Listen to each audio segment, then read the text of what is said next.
Olha o que o Pascoal, o Zé Elias e o Pedro Ivo Almeida falaram e detonaram a atuação da seleção diante do Marrocos. Seleção que começa a Copa com esse tropeço, esse empate frustrante e preocupa. E já projetam o confronto diante do Haiti, o qual o Haiti, mesmo perdendo, amassou a seleção da Escócia.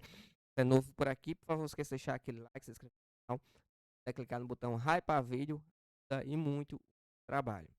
Créditos, direitos de imagem, ESP Brasil. Todos os bastidores da seleção, a análise da partida, o que faltou, o que pode melhorar para o jogo diante do Haiti. Pedro Ivo Almeida foi ouvir a galera que está por lá, aquele clima, né, aquela coisa meio azeda depois daquele primeiro tempo da seleção brasileira. Vamos lá, Pedrão, quero te ouvir. Azedo. Primeiro domingo de Copa do Mundo de fato rolando aqui em Nova York, domingo movimentado, mas não exatamente um domingo de festa para os brasileiros. Um domingo de reflexão, um domingo de tentar entender o que ia acontecer na estreia contra Marrocos ontem no MetLife, muito mais sobre tentar entender a atuação abaixo da expectativa do que um resultado considerado por muitos normal. Domingo, inclusive, já de muitos pedidos. Mas antes de a gente continuar, tentar ouvir o que a torcida está achando que foi o jogo e pedindo para os próximos compromissos da seleção brasileira aqui na Copa do Mundo. Cara, a gente sai meio frustrado, né? Deixou um pouco a desejar. Pra gente foi um pouco decepcionante que a gente veio pra cá em busca desse Hexa. Pra falar a verdade, saiu barato, tá? Esse empate. O Vini salvou com aquele gol, né? Acho que o Marrocos pressionou bastante no primeiro tempo. Faltou um pouco reconhecer o tamanho do Brasil num jogo de estreia, né? Faltou trocar ali o ataque com o Endrick, no lugar do Igor Thiago. Endrick, né? Na hora. Não dá pra... Igor Thiago, infelizmente, tá deixando a desejar demais. Endrick tem que ser titular no próximo jogo, que aí tem estrela. O Ancelotti poderia ter botado o Endrick pra representar e ir pra cima. Mas, empatezinho tá bom, acho que são os dois melhores times do grupo. Agora é ganhar os próximos dois e passar bem.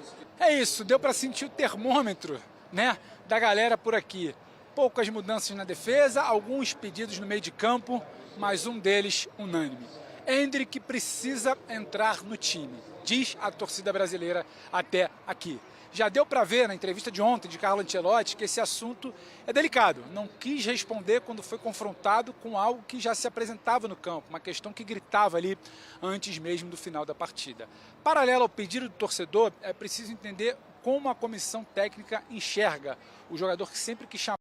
E Endrick seguiu no banco. Aqueceu, ficou na expectativa e quando a quinta substituição foi chamada, não era ele, uma pitada de frustração. Pitada também de questionamento na entrevista coletiva. Pitada também de incômodo de Ancelotti quando o assunto é abordado. E esse incômodo não é de hoje. Endrick pede passagem há muito tempo na seleção brasileira, ainda que a sua fase em clubes não seja a melhor. Mas parece que falta algo. Falta para muita gente no ambiente de seleção, especialmente da comissão técnica, a sensação de que o jogo coletivo dele pode ser melhor. A torcida quer a estrela, a representação ofensiva. Se importa pouco com esses encaixes, com essa questão de funciona para o coletivo, é importante ou não é importante para a associação, para a recomposição. Quando a coisa começa a apertar, o povo quer gol, quer solução, a entender como a comissão técnica vai conduzir o trabalho nessa semana. A ver se esse Ancelotti quase camaleônico, que mudou tudo muito rápido quando precisou, vai mudar também esse ataque e ouvindo os pedidos da seleção brasileira. O tal funcionamento no jogo coletivo, o comportamento coletivo internamente no ambiente pesa ou ele agora vai ceder ao que a torcida quer nas arquibancadas e também aqui nas ruas de Nova York? É, Pedrão, deixa eu falar com o Zinho primeiro, porque o Zinho estava ontem no estádio, acompanhou de perto. E aí, o Zinho, o Pedro Ivo tá falando aí, tem a questão do coletivo, da associação, tem que evoluir, né? No entender da comissão técnica, tem que evoluir um pouquinho alguns aspectos, mas assim, numa boa, do jeito que estava a seleção ontem, pior que estava não ia ficar se colocar o Endrick. No mínimo, na pior das hipóteses, ia ficar a mesma coisa. E a tendência era para melhor. Ou você discorda? Tudo bem, meu querido? Tudo bem, William? Um abraço para você, meu querido Pascoal, Zé Elias, fã de esporte. Estou curando a ressaca de ontem, porque muitos torcedores falaram e é o meu sentimento também. Fiquei bem frustrado, fiquei bem decepcionado. Eu que vinha ao longo da semana apostando muito no encaixe, apostando muito numa estreia, numa motivação. mas o treinador surpreendeu a todo mundo. Acho que ninguém, em sã consciência, adivinhou a escalação que ele colocou. Ninguém, eu não vi ninguém falar dessa escalação. Acho que ninguém acertou. Aquela luta para quem dá a escalação, quem consegue o furo de reportagem, acho que ninguém estava com a fonte certa. Não teve jeito. E o Ancelotti surpreendeu. E foi um empate. Na verdade, para quem não entende de futebol, eu acho que foi um empate com gosto de derrota para Marrocos. Faltou falarem isso, né? Se tinha que sair um time vencedor ontem foi Marrocos. Na minha visão, um time mais organizado, um time com mais soluções ofensivas, um time mais ousado. O Brasil foi muito no individualismo do Vinícius Júnior, que foi o único que chamou essa responsabilidade.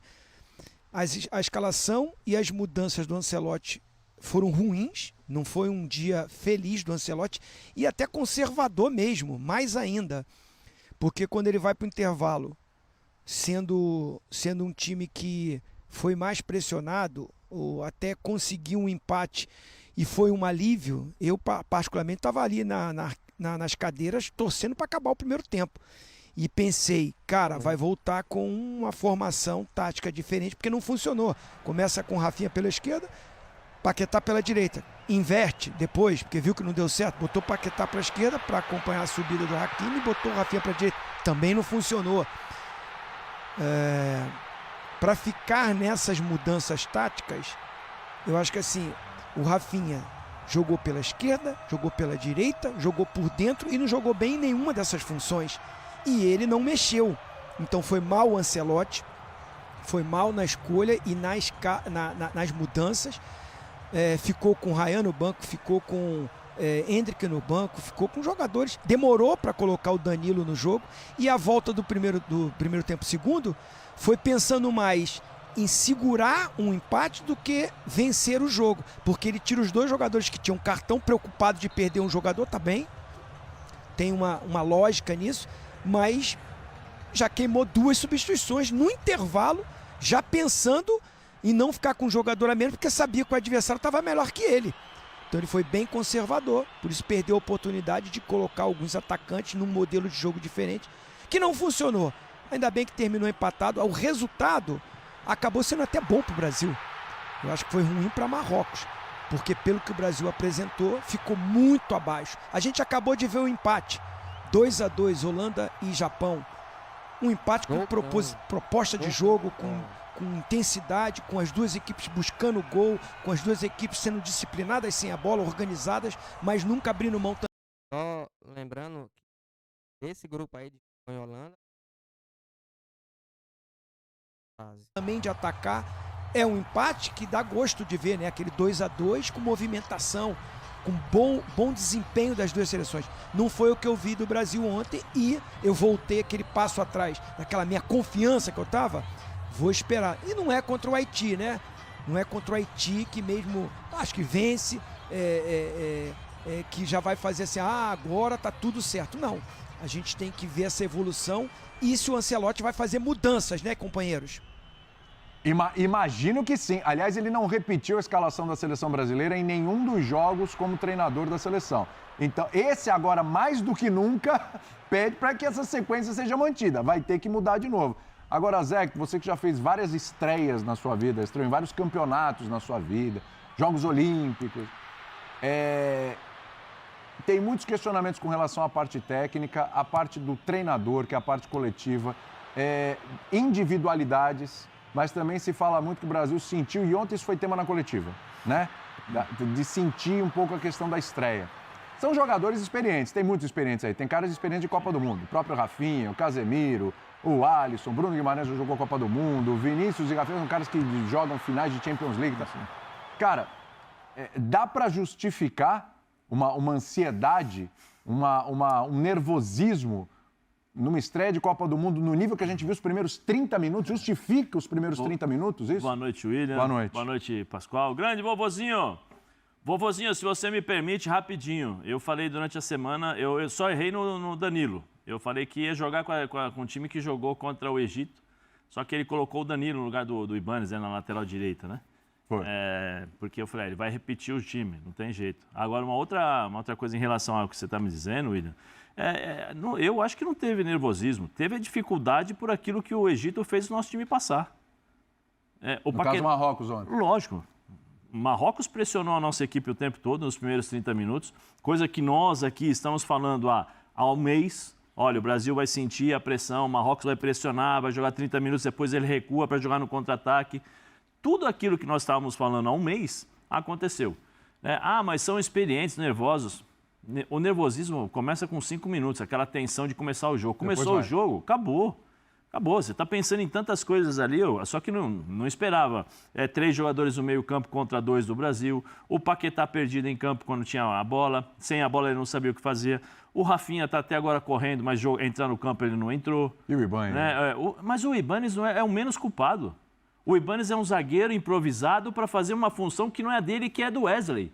Se o Ibanez o certo seria o contrário. Ele segurar o Ibanez e liberar o Douglas. Porque o Douglas é a posição de origem, é lateral. Não, o que ele fez? Ele segura o Douglas e solta o Ibanez. O que o Marrocos fez? Por onde o Marrocos jogou o tempo todo? Pelo lado esquerdo. Pelo lado esquerdo, lado esquerdo, lado esquerdo, lado esquerdo. Dali, entendeu? Passou ali na avenida. Sabe, assim, eu, sinceramente, nós estávamos falando aqui, eu particularmente não me surpreendi com o que aconteceu ontem pela dificuldade da seleção brasileira. Porque, de novo, vou ser chato, repetitivo, peço perdão aí, nós estamos falando há um mês. Qual é o time da seleção brasileira? A seleção brasileira não tem começo, meio e fim. E aí eu vou colocar a culpa, tem que colocar a culpa no treinador. O treinador foi contratado para resolver pelo menos os mínimos problemas. Você é inteligente, é um treinador inteligente, é uma pessoa capaz. Espera aí, eu estou com dificuldades. Contra Panamá eu tive dificuldade com essa equipe. Contra o Egito eu tive a mesma dificuldade. Eu vou fazer aquilo que eu mais sei, que é a minha essência.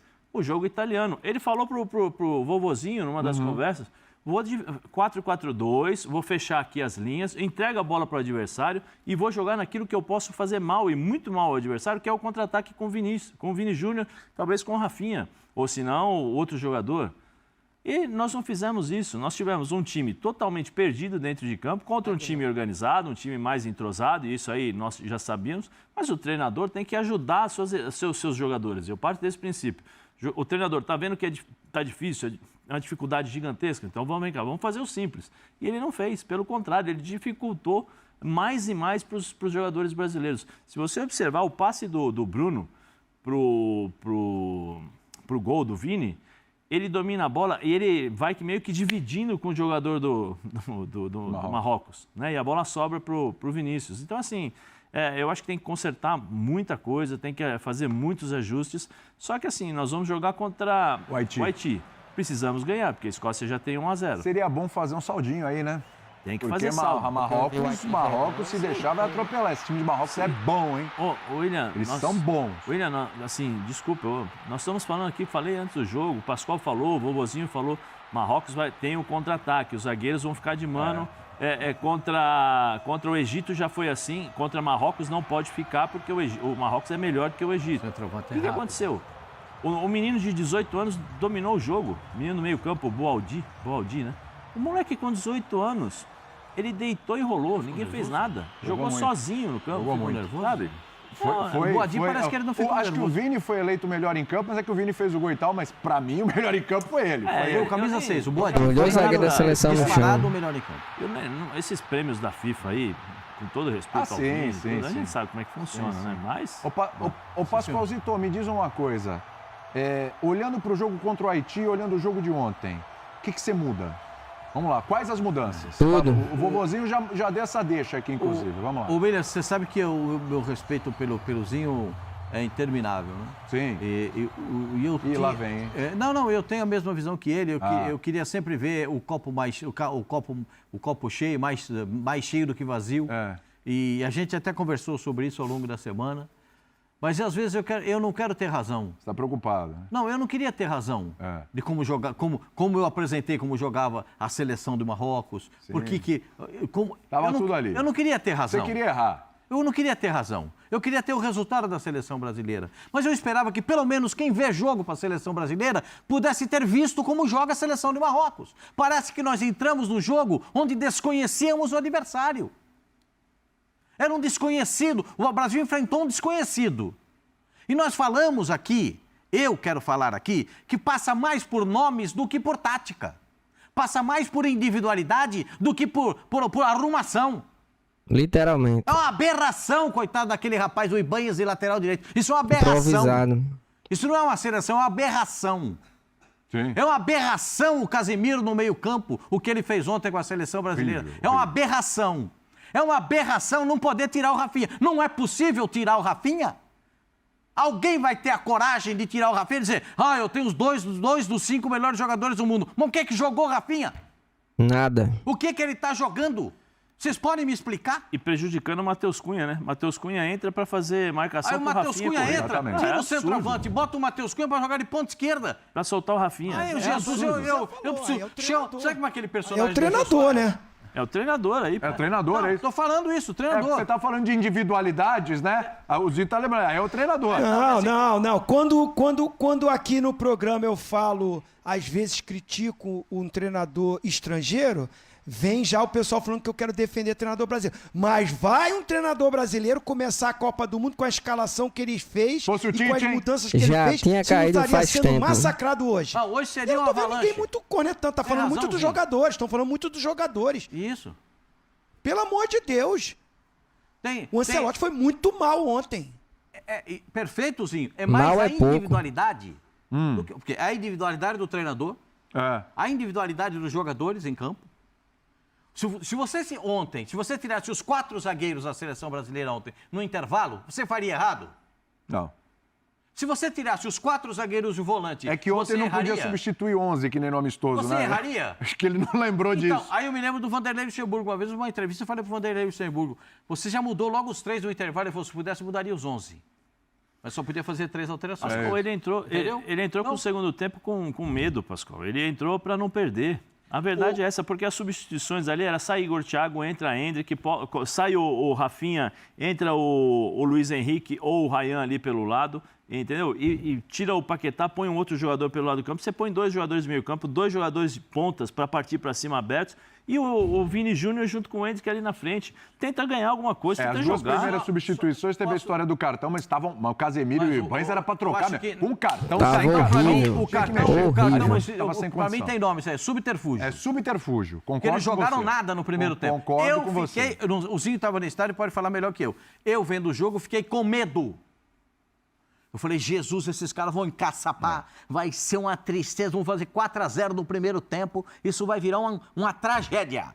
Vai ser uma estreia, vai ser uma tragédia. A sorte é que o Vinícius Júnior fez uma jogada e fez um gol. Eu não sei, eu quero perguntar para o Zinho, se você me pergunta, porque para mim, Pergunta pra o ele lá. Hendrick, eu quero saber quando é que o Hendrick vai jogar na seleção. Pergunta pra Quando o ele. Brasil foi eliminado, ele coloca. Quando que o nosso treinador vai escalar o Hendrick? Não é possível. Você sentiu mais medo que eu ou você estava com medo no primeiro tempo, Zinho? Foram 2 perguntas. Não, né, senti. Como o Zé Elias falou, os 30 primeiros... Gente, mais empolgado do que eu, a gente chegou a debater. Eu fiquei pegando no pé do Zé Elias. Pô, Zé Elias, tá muito pessimista. Peguei no pé do Eugênio Leal. Eu estava otimista, eu estava acompanhando o dia a dia, vendo a atmosfera, vendo ali os treinamentos, conversando com algumas pessoas ali de comissão técnica. E assim, aquela coisa que você torce mais do que vai pela razão também, né? Acabei também me influenciando disso, de estar na Copa do Mundo. Falei, cara, tô confiando no Ancelotti, nessa coisa da pegada, dos jogadores juntinhos, mas pensei numa outra escalação, não nessa. Na minha mente era outra escalação. E bato na tecla, se é para começar com Paquetá, não pelo lado direito. O Paquetá estreou no Flamengo jogando pelo lado direito, não foi bem. Não rendeu. O A gente Paquetá jogou debateu bem sobre quando isso jogou aqui. de segundo homem pelo lado esquerdo. Não é o caso. Se ele quer preencher o meio-campo, fortalecer mais o meio-campo para jogos mais complicados, não é o caso do jogo do Haiti. Acho que no jogo do Haiti ele vai mudar, vai botar o Luiz Henrique pela direita, provavelmente o Hendrick pode entrar como centroavante, né? Nós vamos ter... acho que o Rafinha ele não tira do time, porque não tirou ontem. Então, Rafinha pela esquerda, Luiz Henrique pela direita, o Hendrick mais na frente e com o Vinícius Júnior, os dois, né? Mas aí é contra o Haiti. Eu acho que contra esses jogos mais fortes, ele preenche com mais um meia. Mas eu não vejo o Paquetá jogando pelo lado direito. Volto a dizer, eu prefiro o Paquetá, se é para preencher meio campo, jogar pela esquerda por dentro. E aí o Douglas Santos tem que sair mais pro jogo. Tem que ser um lateral que apoia mais. Os nossos laterais, em 90 minutos, teve 2 cruzamentos dos laterais. E esse mesmo cruzamento do Douglas Santos foi da intermediária ofensiva, que o Paquetá dá uma mini bicicleta lá. Oi. Muito. O que falta faz o Wesley. Infelizmente tivemos essa tragédia aí com o Wesley, que foi lesionado. Você vê, 2 cruzamentos o jogo todo é sacanagem. E já pegando o gancho aí falou aí sobre a questão do Lucas Paquetá, a gente debateu isso aqui várias vezes, inclusive aqui na própria seleção, quando começou os amistosos da seleção antes da Copa, a gente debateu sobre isso. O Lucas Paquetá não joga bem ali pela direita, não consegue, nem quando ele joga como ponta pela direita, nem como joga como meia um pouco avançado pela direita, não consegue render bem. E isso não foi só no Flamengo, na própria seleção a gente vê isso claramente. O próprio jogo de ontem mostra isso. Mas o Carlos Ancelotti parece que é teimoso. Um cara que acompanha os jogos do Flamengo, já sabe como o Lucas Paquetá joga, já viu lá com ele jogando na Inglaterra e não entende isso. No básico não entende, infelizmente. A gente já mostrou. Quando ele joga de volante, como segundo volante, vindo de trás, indo pra frente, joga pra caramba. Ou quando joga pela esquerda também, joga pra caramba. Mas quando coloca ele pela direita, parece que flopa, literalmente flopa o Lucas Paquetá. E ontem não foi bem, com toda a justiça, as críticas ao jogador, a gente entende isso. Mas por culpa, 90% de culpa, por ter colocado ele numa posição que ele não atua bem. E o próprio Carlos Ancelotti sabe disso, né? Infelizmente não faz o básico. Improvisa um lateral, que era zagueiro, que é no caso do Ibanez, embora já tenha jogado nessa posição, mas há muito tempo atrás. Hoje ele joga melhor na zaga, aí coloca o cara, em vez de pedir um outro lateral, contrata um meio campo, aí realmente fica difícil. O Rafinha ontem tava mal pra caramba, não jogou nada, errando muitos passes, deu muita raiva durante o jogo todo. Tem um Casemiro que a gente debate aqui, o cara parece que tá numa guerra nos treinamentos do Brasil, mas quando vai pro jogo, ninguém vê, né? Só vê a camisa, literalmente, não vê o jogador em campo. Foi uma avenida, fizeram o que queriam no meio campo do Brasil, fizeram o que quiseram com ele, botaram literalmente os jogadores do Brasil na roda no primeiro tempo, e ele não fez nada, sumiu totalmente da partida, não merecia nem ser titular. E tá aí, vários problemas para a seleção corrigir. Eu assisti o jogo hoje entre Holanda e Japão. Que jogo entre Holanda e Japão. Na minha opinião, foi um dos melhores jogos da Copa. Apesar que a gente teve hoje de manhã, no meu dia, né? 1h da tarde, mais ou menos. Alemanha 7, Curaçao 1. A Alemanha já começou com tudo, mas não serve de parâmetro, até pela equipe que pegou. É uma estreante na Copa. Nunca tinha participado de uma Copa, estreou agora o Curaçao e levou logo de 7. E muitos desses jogadores não são nem profissionais. Profissionais entre aspas, né? Porque uns têm outras profissões e os outros, vamos dizer assim, um terço só que joga em elite mesmo do futebol mundial. O restante ali vamos dizer, elite, vamos dizer assim, um futebol mais amador. E não tem nem como você ver como parâmetro. Lembra do ano passado, a Copa do Mundo de Clubes, tinha uma equipe, eu não lembro, que era do Japão, e os jogadores tinham uma outra profissão e se juntaram para formar a equipe para jogar a Copa do Mundo de Clubes e levaram, acho que foi 10-0 do Bayern de Munique, né? Aquele atropelo. Mesma coisa aí você vê como parâmetro a equipe a seleção do Curaçao. E a Holanda também jogou muito bem hoje, não só a Holanda como o Japão. Lembrando que quem passar aqui no grupo do Brasil, pega o grupo lá entre a Holanda, Japão e o outro agora esqueci. Deixa eu só conferir aqui os grupos. É o grupo da Holanda. Deixa eu conferir aqui pra vocês. Seleção preocupa. Se não Costa do Marfim e Equador. Vai até começar o jogo daqui a pouquinho. Deixa eu colocar aqui pra vocês. Vamos lá, descer aqui um pouquinho. Não, Costa do Marfim e Equador do grupo da Alemanha, né? O grupo da Holanda é Holanda, Japão, Suécia e Tunísia. Suécia e Tunísia que joga hoje, colocando aqui pra vocês, joga hoje às 11h da noite. Muito forte a Holanda, o Japão, também a Suécia. E o Brasil com esse futebol aí, se avançar, não sei não, viu? Tem que melhorar muita coisa. Se o Carlos Ancelotti não parar de ser teimoso, o Brasil vai literalmente ser eliminado ainda nas 16 alvos. Vamos dizer assim. Tá bom? Espero que tenham gostado do vídeo. Se puder deixar aquele like, se inscrever no canal, ajuda demais. Créditos, direitos de imagem e ESPN Brasil. Lembrando, sexta-feira, Brasil e Haiti, 9h30 da noite, segundo jogo da fase de grupos. E o Haiti, não se deixe enganar, jogou pra caramba dentro da Escócia, amassou literalmente a Escócia, apesar da derrota, mas só deu Haiti no jogo. E o futebol apresentado do Brasil contra esse Haiti aí, esse futebol do primeiro tempo, diante do Marrocos, pode se preparar. Se não corrigir, se não ajustar, se não trocar, ficar com essa teimosia aí, o Brasil não avança, minha opinião, tá bom? Mas coloca aqui nos comentários a sua opinião. Valeu.